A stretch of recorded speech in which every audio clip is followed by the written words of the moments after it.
Pack your bags. We're going on vacation on this episode of the TCTV Training Show.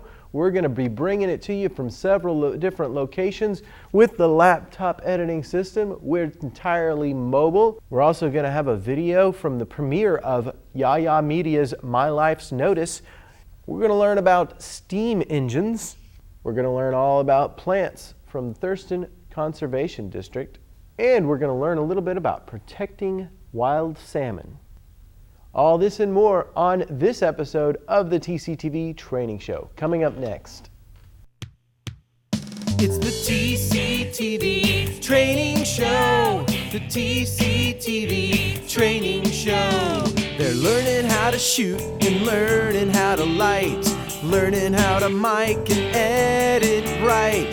These are TCTV's finest in training, doing their best with focusing and framing. It's the TCTV Training Show. The TCTV Training Show. You're watching TCTV. It's the Training Show. The TCTV Training Show. They will get better. Oh, there you are. Hey, I'm Robert Cam, the Member Services and Media Education Manager for TCTV. And today I've got the TCTV laptop editing system.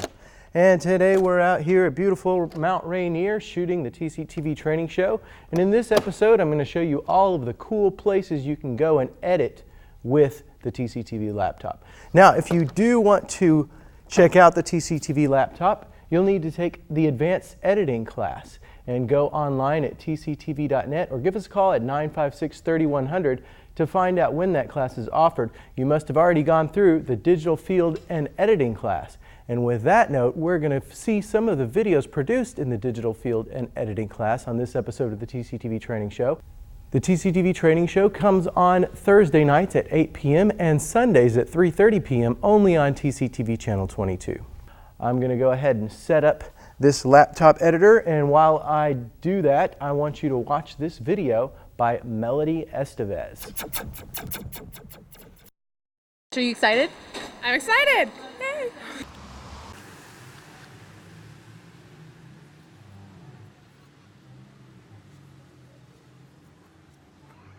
So I'm just going to ask you some questions about what brought you here today and what's your personal opinion on drugs in our community and people who are on them. Oh yeah, that's right. This is about methamphetamines. Especially with meth, I think it's destroying our nation. Like, it literally eats people's brains away, and you end up finding people being a hollow shell as opposed to, real people. I've worked with a lot of people who have done meth. I was in the painting business for a long time, and so I've seen how it just rips people apart. This documentary was created over the past whole year. It's a very long project.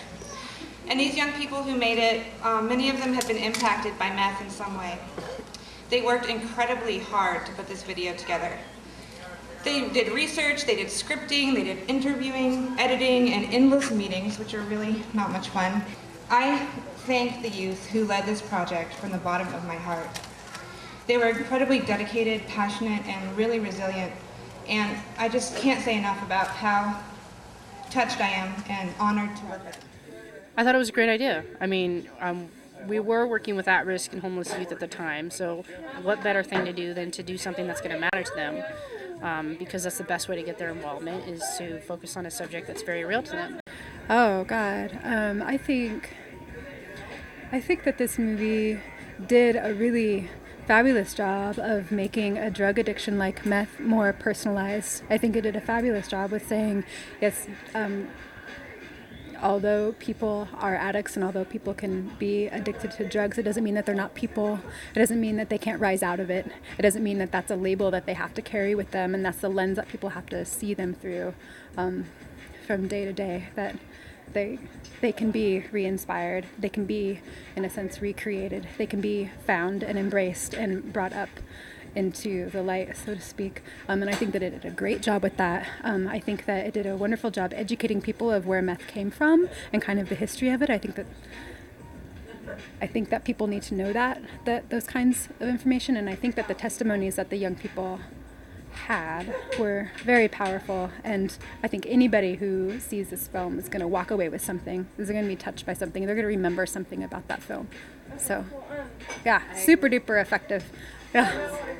Yeah, media rocks. I know. How's it going? I'm good. People over there. You're hanging out.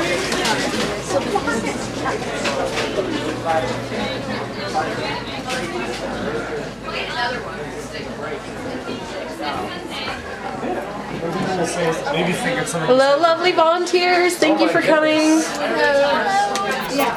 Hi.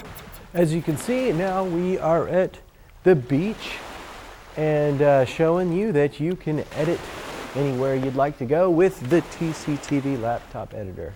And remember, if you'd like to be certified to use the laptop editor, you need to take the advanced editing class, and there's one this month, April 19th. So please call us up, 956-3100, or look on our website, www.tctv.net. Now, once you're able to check out the laptop editing system, you will need to check out a hard drive to go with it, and that usually means you'll need to plug in your hard drive in order to hook it up to the laptop editor. Fortunately, here at the beach, I was provided with a power strip, and ironically, all of the locations in this episode of the TCTV Training Show, there will be a power strip at each picnic bench. So we're able to do the TCTV Training Show on location. Now, if you really do want to take the laptop out to the beach and edit, promise you're not going to get any sand in it, and then you can maybe copy files onto the internal drive or copy them back to your hard drive when you're done, as long as we get those files off when you're done with the laptop. But if you wanted to work out those details, you can talk to one of the staff at TCTV. Let's go over Melody's piece. Great piece. The very beginning with the text going down along the screen, I think you're better off to voice that text instead of just having words to go down the screen. It would have been the perfect script to voice, to have a voiceover. So Melody could have just read that script off into a microphone, use that as the audio track while we're seeing all of the footage of the theater and all of the B-roll there. Something struck me during the very first interview. We didn't ever see the person's face who was talking, and it was really confusing. There was just this shaky handheld footage throughout it, and it really didn't match. Maybe she was going for a kind of look of this is how you feel when you're on meth or something, some kind of little artistic thing. It didn't really pan out. Probably better cutaways would have been people shooting up needles, maybe clips from the actual premiere video that Yaya did there. So yeah, the shaky, scary footage was a little bit confusing. I did like the cutaways during Jessica's speech. That made sense, where she was talking about the people involved, and we saw their faces one after another. So that was a lot better. Now, and then the very ending, the audio was just a little bit too loud, not hard to fix. Training Show! Great job, Melody. Let's go to our next piece by Paul Peck.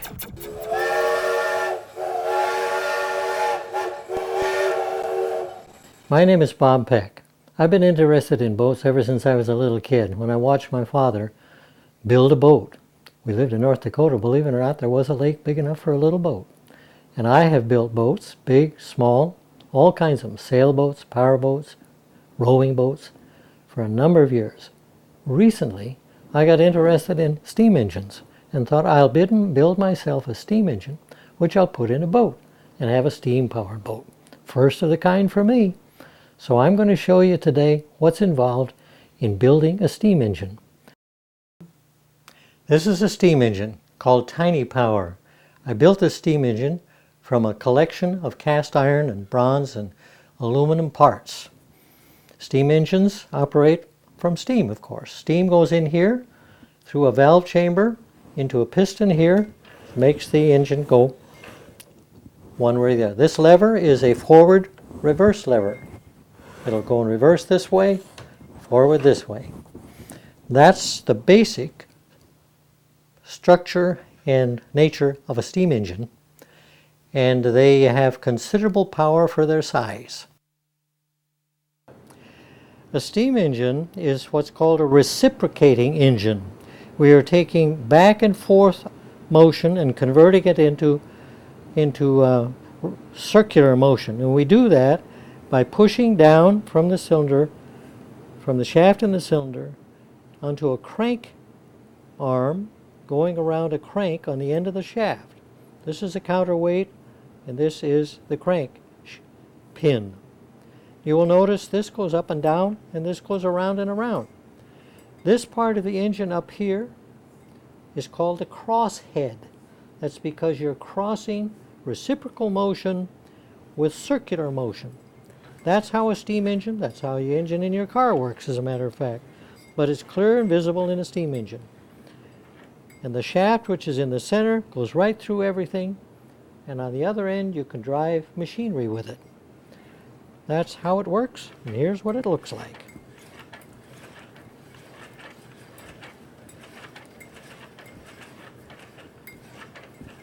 And if we do it right, it's going to run, and it's going to make a toot, toot, toot, and we'll go through the water and have a lot of fun with it.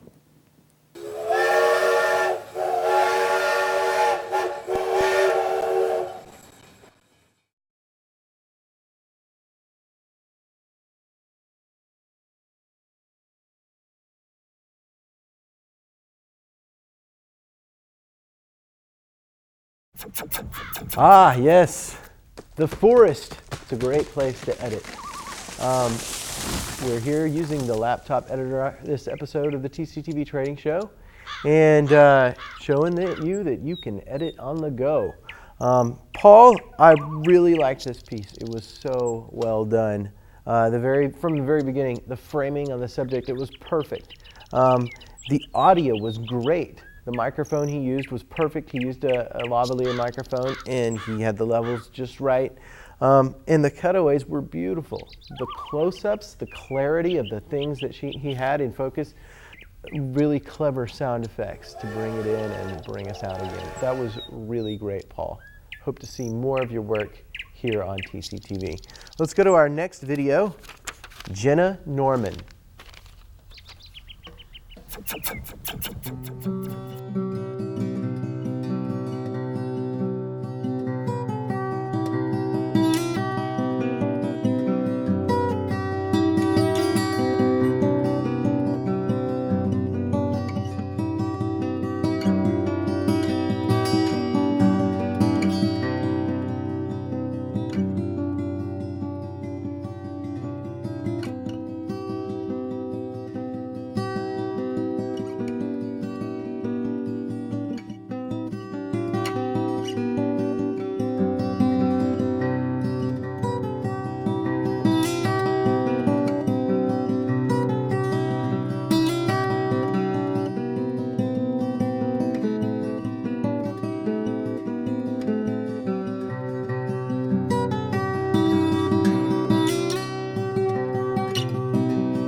Okay, so we're going to stay in the forest because it fits this piece with all the trees and everything.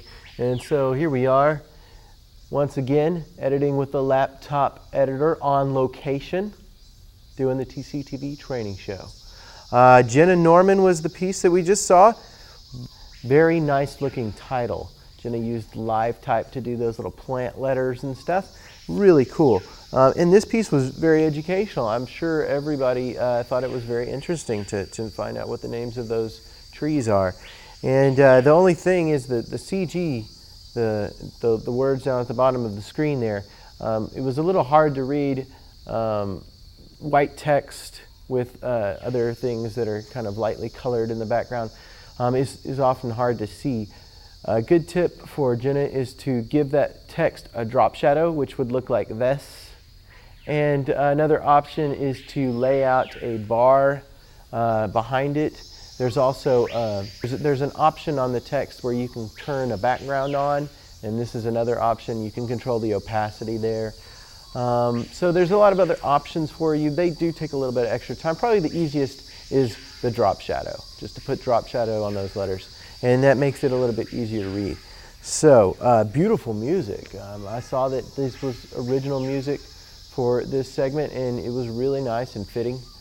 Sorry about the dates. You may have noticed that there was a event promoted in this piece sometime in February, and it's now April. So we don't always get to these TCTV Training Show segment tapes quick enough for you to be able to promote your event. So keep that in mind, future TCTV Training Show segment producers. If you want to take the digital field and editing class and be a part of this show, give us a call, 956-3100. You can also go to our website, tctv.net, and click on training to find out when the class is offered. Remember, you must be a current member of TCTV and you must have gone through orientation. And if you'd like to check out the laptop editor, you need to take the advanced editing class, which will be April 19th. So that's the first class. The second one is April 26th. So give us a call. Also look on that website for those classes. Let's go to our next video by Javier and Aurora Lopez.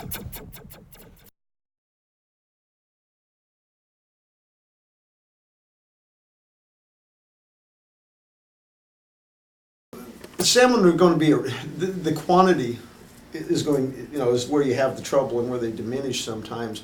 Salmon are pretty, if they can't find one place to spawn, they will find another place to spawn. So as long as there's some place, there'll always be runs, some perpetuation of the species. A lot of it's just, so many of them are caught in the traps, caught in commercial fisheries, caught in various things before they get to the spawning grounds, before they can get to the river. If they can get past the hatchery and to the upper river where the spawning beds are, and if they can get past the nets and the mouths and et cetera, then there are going to be more fish. But of course, you can understand that I'm not really a fish, but I'm trying to think like one. If somebody cuts my water, I'll go somewhere else. Not to the dirt. Can you do that? Oh, they do. They do. They do? Yeah. They have, if a river gets washed out or a river gets dried up, they won't just sit there and die. They'll go find another spot. Several years ago, maybe 10 years ago, we did a program with Bill Ritterman, the biologist, and we were talking about the Willamette River, and he was very concerned about what was happening between Alaska and Washington. Regarding the irresponsibleness, the part of the ecosystem, where people here, they enjoy talking about the salmon, but they don't enjoy giving way to the salmon so he can continue on surviving. The salmon instead is doing rivers that are really going to the sea. The dam, they're blocked. There's, again, if the fish can't get up to spawn, they're not going to have more fish. Exactly. And then after they spawn, they have to be able to get back to the ocean, or they're not going to survive back either. And primarily it's the dams, and it's commercial fishery, because they can take they consume so much. It takes millions to get a few thousand fish. If they all got through, there'd be a lot more. Do you think they have the equipment to reproduce at that rate? In other words, are they able to? Oh, the fish do, yeah. Well, they release that, they release a million fish from a hatchery to get 100,000 return. It's a very high percentage of mortality. Well, I guess I am somewhat confused as to how they think. Because personally, okay, if I think that somebody, I'll give you an example. Several years ago, we were buying a piece of property, 5 acres, and I found out that the property was right into Coffee River, they call it. Okay, so when I found that out, I immediately decided, no, I don't want to buy it because number one, we want to build there, and if I want to buy it, well, guess what? Somebody else bought it and they put a house there. The responsible part was not there at all. They actually cut through the Coffee River, built a house right in front of it, and left the salmon somewhere. Well, now where? Well, the less habitat you have, the less fish you're going to have. Exactly. Yeah, you're not helping anything. Can we realize that as human beings? That we are actually destroying environmentally, I think some do, and I think some are more industrial oriented or more profit oriented.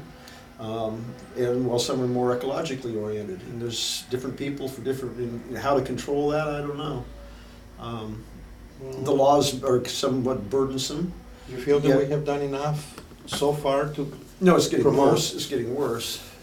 As far as the fish and other species go, it's getting worse. And well, ladies and gentlemen, I think we have come to the end of our tape, so thank you very much. And I know. just keep in touch because we're going to have a sequel to this, okay? Thank you very much. Thank you.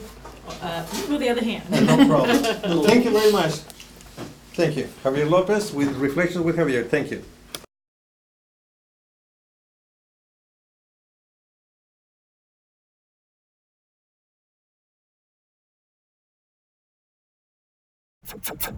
Okay, I was a little confused about this piece. I didn't understand the gratuitous panning, where the camera just kind of shifted over to the right, then back over to the left, and I just didn't understand it. So I don't know what they were going for. Probably best just to stay on one person. If you do want to get footage of the rest of the room, then use the camera later and get those. Stay on the interview that you're shooting at the time being. And we could probably use some close-ups in this piece. Also some cutaways of fish swimming, something like that, something interesting and on topic. I think the dialogue was good, and I thought the interviewer was funny at times. So, but yeah, gratuitous pans. Look out for those. TCTV Training Show.